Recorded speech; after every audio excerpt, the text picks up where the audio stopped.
So while I'm sorry I'm not there in the room with the crew that is there, but I'm also happy to be home in my little home office, and glad to be able to, anyways, join in on the fun today.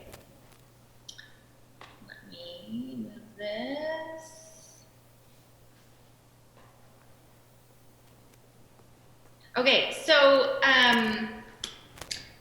well, it just, the future of work and all that's happened, and the fact that we're not there live in the room today, the future of work is also about pivoting. And so I think the title that was for this session was something about Bugs Bunny, margaritas, and the magic of crowdsourcing. And we thought we would pivot, actually, and change our story today to something that is a little more timely, and hopefully is of interest and benefit for those of you that are joining in today. So my name's Lea Scherck. I'm the product manager with Thought Exchange, and you're going to get to use that in my presentation today, but also later on. So we thought that I would just tell you a story, and really it's about, what I'm going to talk today about is about the shift from loud leadership to crowd leadership, and how having all the knowledge and all the decisions being made by one leader or by a small group of leaders, that really the need to reach out to the crowd and get input, particularly when it comes to work environments and reaching out to your employees, is really the way of the future. And so specifically what I'm going to be talking about today is about crowdsourcing, and how we as a company crowdsource, how our tool helps people crowdsource, but more importantly, the impact that it can have on businesses and job satisfaction and employee engagement and all those good things that we all talk about and all really want for our companies and our organizations. So I'm going to tell you a little story that just started last week, and this is part of the pivot of what I'm going to talk about. So Thought Exchange is a company of about 150 people, and we are dispersed across Canada and the US, and we have a few offices around. So some people go into offices, some people stay home and work. And the main way that we acquire customers is by going to events. So we go to summits and conferences, and sometimes we sponsor, and sometimes we speak, and we get to use our tool, and we meet lots of great people, and hopefully we meet people that want to work with us and become a partner and ultimately become a customer. So last week, of course, the coronavirus and COVID-19 really started to heat up, and news started to happen, and like many companies, I would imagine, the buzz started for us around what are we going to do? How do we handle this? We also put on our own events. So while our sales team was saying, hey, what's happening for me? And our events team was saying, hey, what should we be doing? And as a company, we're thinking, right, and how are we going to meet potential customers if they're not going to events and conferences? And so really, we realized that we needed to have a conversation and we needed to make some decisions. Lots of the big Fortune 500 companies were starting to already send out announcements that they were shutting down all non-essential travel for their employees. They were pulling out of sponsorship of events. So things were really starting to heat up. So on Friday, our CEO sent out a thought exchange to all of our staff. And the question that we asked was, what are your thoughts and questions about the coronavirus and COVID-19 and how we need to act, communicate, and react, etc., as a company? So we sent it out on Friday, and by Monday morning, really, we had almost everybody in the company participate. And so I'll show you just a few of the findings that came out from this exchange and what we learned about our company and where our employees really wanted us to be focusing, and then how that's really impacted what we're doing this week and the fact that I'm at home and not there with you live in the room, and also how this is shaping what we're doing as a company and the opportunities that it actually could provide for us. And then we're going to do an exchange to really crowdsource more ways that you as organizations can be supporting employees around this situation that's really happening for all of us right now. So here's the question that we asked our employees, and here's some of the interesting results. So I'll just quickly talk through this. So we had 126 participants. As I said, we're about a company of 150, so we had almost 100% participation. Again, we are dispersed, so this wasn't all sitting in a room participating at once. We asked one demographic question, survey style question, which is, were you planning on traveling for company reasons in the next few months? And we're about split 50-50. So the 50% that travels mostly for work is our sales team. And then there's the other half of the company and all other departments that don't typically travel for work. So interesting mix there of about half and half. Here's just a little word cloud, some of the things that were really rising to the top for people, lots of information, washing hands, what are we gonna do in the coming weeks? Of course, sales and conferences came up really loud and clear, health, concerned, travel, lots of great words in here. Now these are, so we went through, we got the results, we did some theming. We wanted to have a look at what was coming up, what was it that was rising to the top for our employees. So this first graph is just by frequency. So this is based on the number of thoughts that people just shared. And this will make more sense in a few minutes as well when you get to participate in the exchange. But basically how many times people were talking about a certain topic. And interestingly enough, know the facts was the most common thought that people shared. So lots of comments about, is it really any worse than the common flu or the common cold? Facts about rates, it's only 2%, 2%, 1%, all these different stats that were going around about the coronavirus and the impacts that it was having on people. So that was the most common thoughts. Some of the other themes about continuing to travel, some thoughts about stopping travel, contingency plans. Way down here, this potential for increase of virtual events, lots of hand washing, or some hand washing comments as well. So this was the frequency. The interesting thing is when people actually rated each other's thoughts and they started looking at what the importance is, because we know with Thought Exchange that frequency of thought does not necessarily mean it's the most important. So typically in a survey, the fact that those thoughts got shared the most would suggest that knowing the facts was the most important thing for the company. Turns out once they got to the rating step, actually not the most important things. Yes, we certainly need to know the facts, it's still in here, but what came out loud and clear was this conversation around conference cancellations. What are we gonna do if companies start to cancel conferences, such as what happened for this event? What are we gonna do? How can we increase virtual events?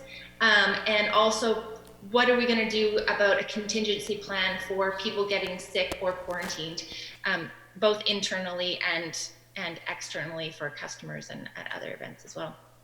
So conference cancellation, increased virtual events, having some sort of contingency plan.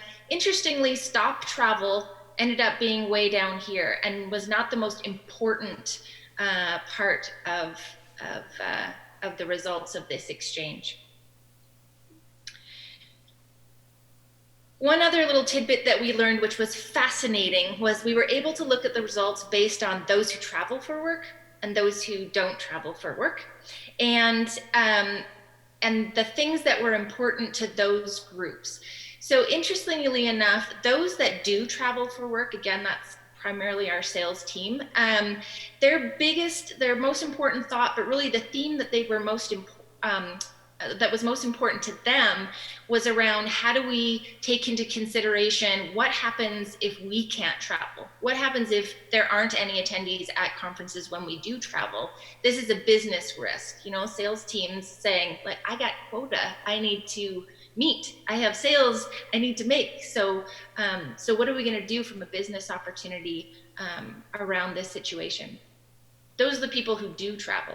Those who don't travel, the thing that was most important to them was having company guidelines and a strict policy about travel. There was lots of comments from them saying, you know, it's not enough just to say do the right thing. We need to have a stance as a company, and, you know, maybe we should be shutting down travel. So they had this empathetic response to whether or not we should be shutting down traveling as a company or not. They were worried about our team that does travel, even if they weren't actually the ones that were traveling themselves. And of course, interestingly, those that do travel and had, you know, have quotas and have sales numbers attached to them were saying, hey, there's a business risk here that we need to pay attention to. So just a little story, a quick example really of this shift from loud to crowd, that you know, our CEO didn't stand up and make policy and didn't say this is how it has to happen. We didn't huddle as leadership in a small room and come out and make some decisions without having some information and being informed by our staff about really what's important to them and what do we need to be communicating to them and what do we need to be thinking about. And so from these results, we were able to really look at these two areas that we were hearing from our employees. One is, how do we mitigate risk, both business and health? And how do we also leverage opportunity? How do we make sure that we can be at virtual events? Maybe we should be shifting our own events that we put on to be virtual events. So I'm learning lots from this one today as well, which is so great. And I'm so glad that we were able to make this pivot and be here virtually. So with all of that in mind, I actually want us to, I'm going to invite you to participate in an exchange, because this is the other piece, is that the wisdom is in the crowd if you have a way to be able to hear from that crowd and a way to be able to make sense of that data. So I'm going to invite you into an exchange. So I'm just going to stop this. I'm going to hop over to here. One of these, okay, and I move this. So this is an exchange that we actually already have open right now, where we've launched this with leaders on LinkedIn and as well as with some of our customers, just to broaden this conversation beyond us as a company. And the question is, as leaders, and you know, those of you that are joining us today, leaders in various rights or being impacted by decisions made by leaders, what are the most important things we can do to bring people together and keep them connected and creative as we face challenges such as reduced travel, canceled events, and remote work caused by the COVID-19 virus?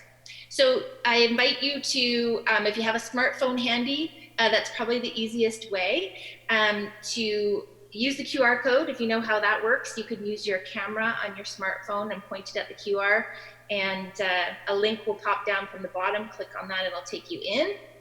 Or there is a link there, tejoin.com, and it's going to ask you for that 9-digit code, and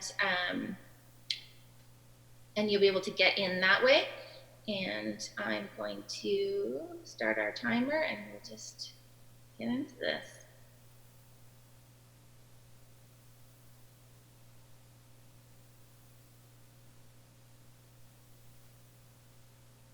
We'll just take a couple of minutes.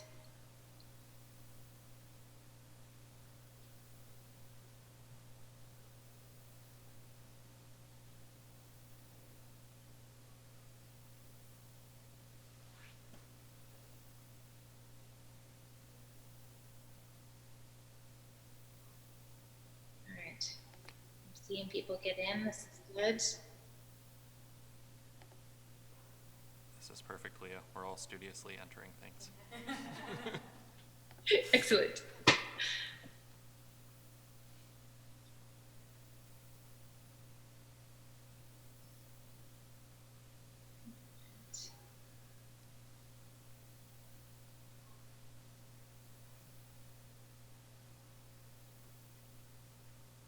I know the silence can be awkward.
If you missed the QR code, the link is still there up in the top left-hand corner with the code.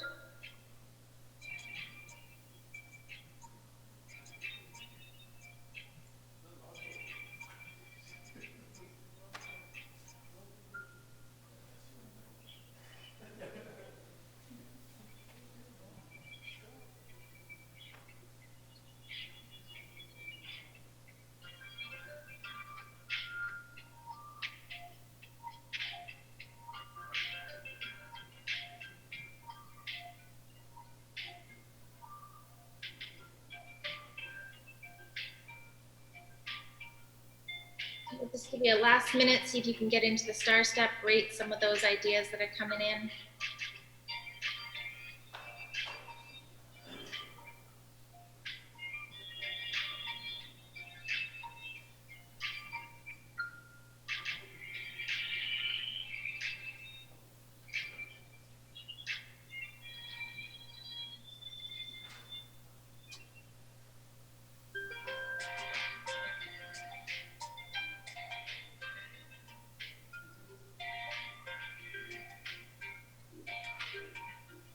Last 20 seconds.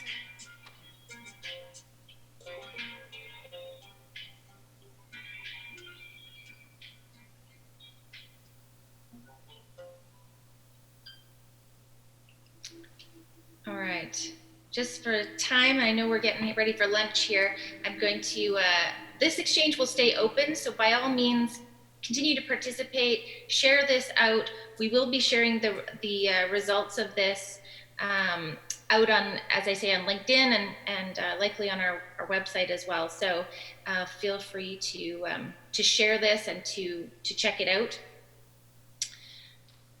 And I'll just share a couple of the thoughts that are coming up to the top here. So using this situation as an opportunity to improve teleworking practices and remote collaboration skills. Well, here we are, aren't we just doing exactly that? Leverage technology to stay connected, share facts rather than opinions. Yeah, I think that's been a common thing. Maintaining communication, right? It's incredibly important we don't start acting and doing business in silos. I love this one. Let's make sure that we're still connecting people however we can. Be more available and present during conversations. Lots of opportunity for uncertainty and fear. The best thing we can do for our people is create more feeling of safety and comfort. Love this one, and this is really a fundamental piece of thought exchange of who we are and what we try and do in the world is really about allowing people to come together. And we've found as a company reaching out to our employees and having those conversations, even to say, hey, we don't have the answer. This is a complex situation and it's changing hourly, minutely, and that we don't have the answers, but we're here and we're listening and we're working on this together. Anyways, there's lots of great conversation in here. I encourage you to scroll through and have a look.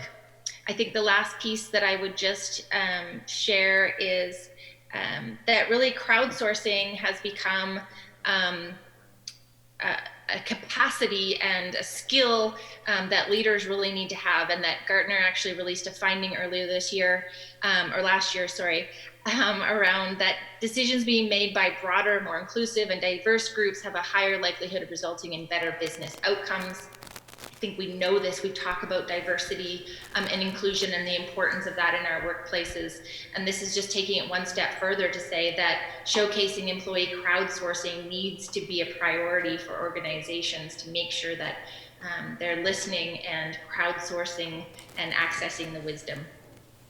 And really, there's no better way of making someone feel valued and respected by having someone who has power and authority over them asking for their input into a decision that affects them. This is really a fundamental philosophy and belief for us. And that's me. So thank you so much. Thank you. Pleasure to join you guys. Again, sorry I'm not there live in the room, but happy to be a part of the day. Thank you, Lea. Thank you. Thank you, Lea.